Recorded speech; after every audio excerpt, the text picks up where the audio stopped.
ವೀರಗಾಸೆ ಇದು ಕರ್ನಾಟಕದ ಒಂದು ಜನಪದ ಕಲೆ ಮತ್ತು ಶೈವ ಸಂಪ್ರದಾಯದ ಧಾರ್ಮಿಕ ನೃತ್ಯವಾಗಿದ್ದು, ವೀರಭದ್ರನ ಕಥೆಯನ್ನು ಆಧಾರವಾಗಿಟ್ಟುಕೊಂಡು ಪ್ರದರ್ಶನ ನೀಡುವ ಧಾರ್ಮಿಕ ವೀರ ನೃತ್ಯವಾಗಿದೆ. ಜನಪದರ ಪೌರಾಣಿಕ ಕಥೆಯ ಪ್ರಕಾರ ಈ ಕಲೆಯ ಸೃಷ್ಟಿಯ ಬಗ್ಗೆ ತಿಳಿಯುವುದಾದರೆ, ಪಾರ್ವತಿ ದೇವಿ ತನ್ನ ತಂದೆಯ ಮಾತನ್ನ ಮೀರಿ ಶಿವನನ್ನ ವರಿಸ್ತಾಳೆ.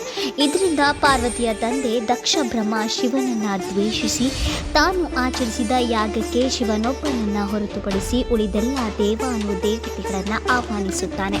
ತನ್ನ ತಂದೆ ಉದ್ದೇಶಪೂರ್ವಕವಾಗಿ ಗಂಡನನ್ನ ಅವಮಾನಿಸಿದ್ದನೆಂದು ಭಾವಿಸಿ ಪಾರ್ವತಿ ಉಗ್ರರಾಗಿ ನ್ಯಾಯ ಕೇಳುವ ಸಲುವಾಗಿ ಗಂಡನ ತಡೆಯನ್ನ ಉಲ್ಲಂಘಿಸಿ ತಂದೆಯ ಬಳಿಗೆ ಬರುತ್ತಾಳೆ.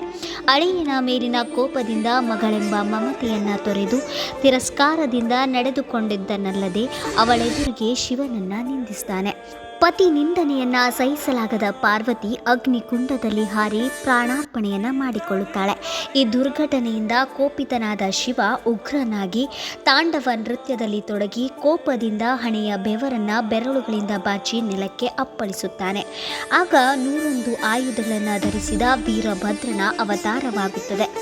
ಮುಂದೆ ವೀರಭದ್ರ ದಕ್ಷ ಬ್ರಹ್ಮನ ಯಾಗಶಾಲೆಗೆ ಬಂದು ಅದನ್ನು ಹಾಳುಗೈಯುತ್ತಾನೆ. ಹೀಗೆ ವೀರಭದ್ರ ತೋರಿದ ಪ್ರತಾಪದ ಪ್ರತೀಕವೇ ಈ ವೀರಗಾಸೆ ಕುಣಿತ ಎಂಬ ಪ್ರತೀತಿ ಇದೆ. ಕರ್ನಾಟಕದ ಕಲಾ ಶ್ರೀಮಂತಿಕೆಗೆ ಸಾಕ್ಷಿಯಾಗಿರುವ ವೀರಗಾಸೆಯ ಸಮಸ್ತ ಕಲಾವಿದರಿಗೆ ಶುಭವಾಗಲಿ ಎಂಬುದೇ ನಮ್ಮ ನಾಡು ನಮ್ಮ ಹೆಮ್ಮೆ ತಂಡದ ಹಾರೈಕೆ.